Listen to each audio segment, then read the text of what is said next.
तो उनसे भी बात जरूर कीजिएगा। मैं आता हूं आपके पास। हमारे साथ और भी खास मेहमान मौजूद हैं। डॉक्टर तुरीन अफरोज हमारे साथ हैं, वरिष्ठ वकील हैं, ढाका से हमारे साथ मौजूद हैं। डॉक्टर तुरीन, बांग्लादेश से ताल्लुक रखने वाले 3 बांग्लादेशी छात्रों के बारे में यह जानकारी सुनकर आपको क्या लग रहा है? ये कौन से लोग हैं जो बांग्लादेश के कट्टरपंथी संगठनों का एजेंडा आगे बढ़ाना चाहते हैं? इनमें से एक जो छात्र है, बांग्लादेशी छात्र, वो तो यही एएमयू में पढ़ रहा है, एक पढ़कर जा चुका है, और जो तीसरा छात्र है वो तो आ ही नहीं पाया क्योंकि उसको वीजा नहीं मिला था। देखिए कि बहुत अफसोस हो रहे हैं। पहले तो ये जो फॉरेन स्टूडेंट्स इंडिया में पढ़ते हैं उनके ऊपर बहुत सारे कंडीशन रहता है।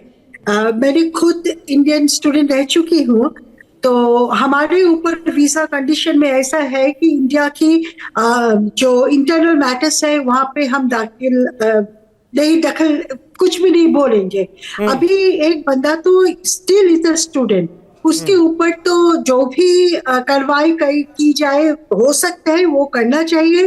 और 2 जो बाहर है, एक पढ़ के निकल गए और एक अभी गए नहीं। अब वो दोनों तो मुश्किल है, पता नहीं कैसे how he will or she will fit into the definition of an Indian student. But nevertheless, India में पढ़ के अभी इंडिया में रह के अब इंडियन कोई पॉलिसी को उनको अगर खराब लगे, भाई निकल आओ, बाहर आके जितने जंग छेड़ सकते हो जा बाहर करो, लेकिन वहां पे अलीगढ़ में पढ़ के आप ये नहीं कर सकते।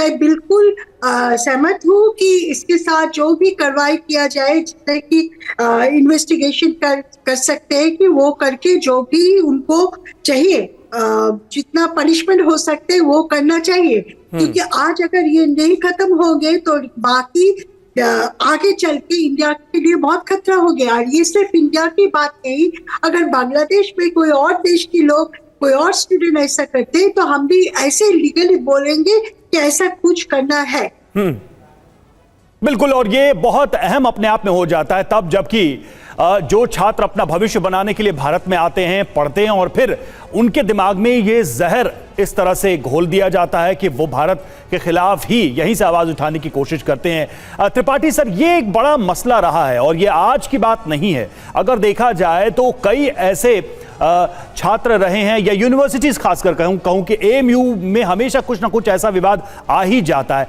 आप क्या मानते हैं, जो छात्र भारत में आ रहे हैं, खासकर बांग्लादेश में, इस कॉन्टेक्स्ट में भी देखें तो अगर वो भारत विरोधी एजेंडे के साथ यहां आ रहे हैं तो इस चीज को कैसे चेक किया जाए? अगर वो हमारे संसाधनों का, हमारी जो इंस्टीट्यूशंस हैं उनका इस्तेमाल कर रहे हैं और फिर उसी फोरम के इस्तेमाल के साथ वो भारत विरोधी एजेंडा भी चला रहे हैं, क्या ये एक खतरनाक ट्रेंड नहीं है कि यूनिवर्सिटी कैंपस में रहकर वो क्या गतिविधि करते होंगे, वो वहां के छात्रों का क्या ब्रेन वॉश करते होंगे या किस तरह के ग्रुप्स को बनाते होंगे? क्या ये एक गंभीर विषय नहीं है भारतीय यूनिवर्सिटीज के लिए, खासकर एएमयू जैसी यूनिवर्सिटी के लिए? बिल्कुल रवि, मैं आपकी बात से सहमत हूँ, ये गंभीर विषय है। और यहाँ पर ये चीज़ देखना होगा कि जो छात्र रिजवान या जो भी नाम जो पढ़ रहा है बीए में, वो कैसे यहाँ पर आया। क्या वो स्कॉलरशिप पे आया भारत सरकार की, या अपने आप पढ़ने पे आया? अगर स्कॉलरशिप पे आया तो स्थिति और गंभीर है कि अगर भारत सरकार उसको स्कॉलरशिप देती है तो साफ साफ इसका मतलब ये होता है कि आपको सिर्फ पढ़ाई करनी है, आपको यहाँ की या वहाँ की राजनीति से कुछ लेना देना नहीं है जब तक आप यहाँ हैं। दूसरी चीज़ ये देखिए कि इस व्यक्ति ने जितने 4-5 पोस्ट किए हैं उसमें से जैसे इस्कॉन को बहुत ख़तरनाक बताया जाना, इस्कॉन को कट्टरपंथी बताया जाना, ये मिस इन्फॉर्मेशन है। क्योंकि इस्कॉन अमेरिका में इतने साल से रह रहा, अगर कट्टरपंथी होता तो अमेरिकी गवर्नमेंट उसको कब तक बैन कर चुकी होती। दूसरी चीज़, गोबर खाने का प्रचलन, ये मिस इन्फॉर्मेशन और नफ़रत फैलाने की बात है। और सबसे गंभीर, सबसे सीरियस जुर्म जो ये है कि हिंदुस्तानी ख़वातीनों के बारे में आप अभद्र भाषा का इस्तेमाल करते हैं, ये तो सीधे सीधे ना आपके छात्र होने का, स्टूडेंट होने का सबूत है, और न इस बात का सबूत है कि आप पढ़े लिखे हैं या आपने कुछ परवरिश पाई है।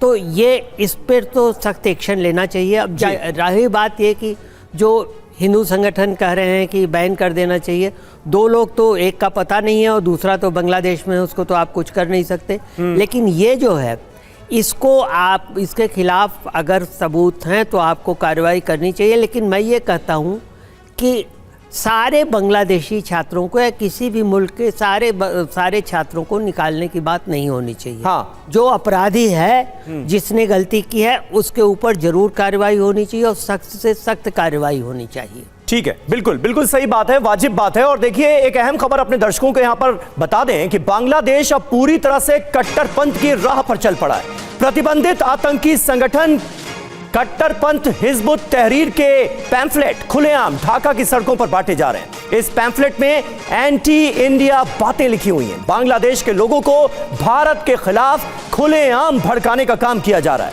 आपको बता दें कि हिजबुत तहरीर को भारत सरकार ने आतंकी संगठन करार देकर बैन लगा दिया था।